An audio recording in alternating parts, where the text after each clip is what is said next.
Thank you so much.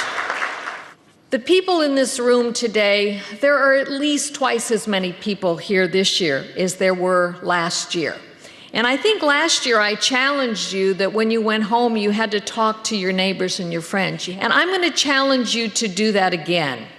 And it shouldn't be, don't just talk to people who you think might agree with you. Talk to people and challenge people who may disagree with you.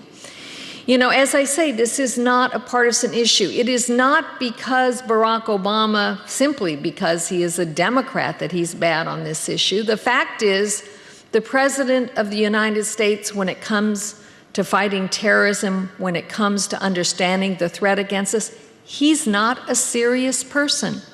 And it is up to you to try to educate your fellow citizens, to demand of your media that they cover the resistance to the mullahs in Iran. There is a moderate Islamic movement in the world, and it is headed up by a woman, Madam Mariam Rajavi, who is President-elect of the National Council of Resistance of Iran. And you've heard about her program today, and many of you know it firsthand because you were part of that movement. This is a movement that believes in all the things that we in America believe, that our founders believed in. Freedom of press, freedom of the ballot box, freedom of religion, a separation between church and state so that you do not have the government telling you what to believe, and how to practice your religion. Equality among all peoples, equality between men and women, equality between majorities and minorities. So I charge you today, particularly those of you who are not of the Iranian American community, to go out and educate the people in your own communities about this resistance movement. You need to become an active political voice. Your voices need to be heard in Washington. They need to be heard in the White House. They need to be heard in the halls of Congress. They need to be heard in your state houses. It is important that all of you speak with one voice and that we all speak with one voice. And there are a number of things that we must demand. First and foremost, as Americans, we have to protect our own national security.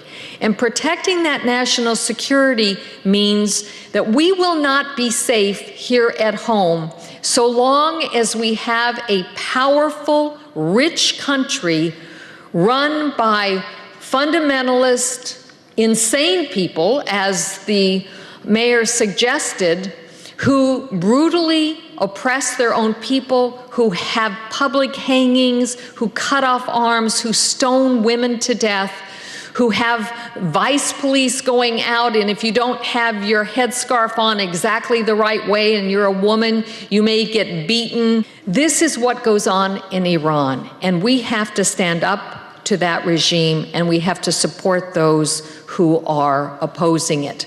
Iraq right now is an entirely unstable country.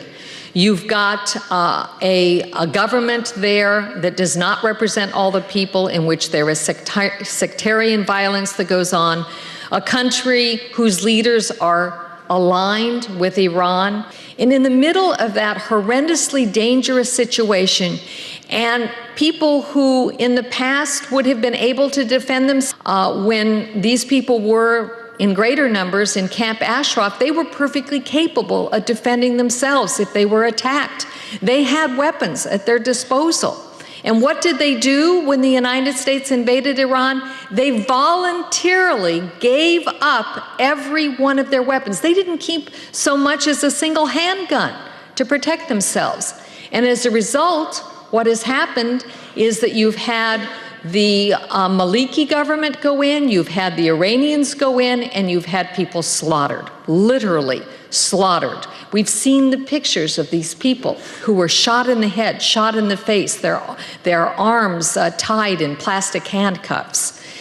They need to be able to protect themselves. But if we're not going to do that, if we're not even going to allow them to use the T-walls that they have that are being lined up there, that were supposed to be, provide them protection from further attacks from the Iraqi government or from the Iranians, if we're not even going to allow them that defense mechanism, at least allow them to defend themselves. Thank you again.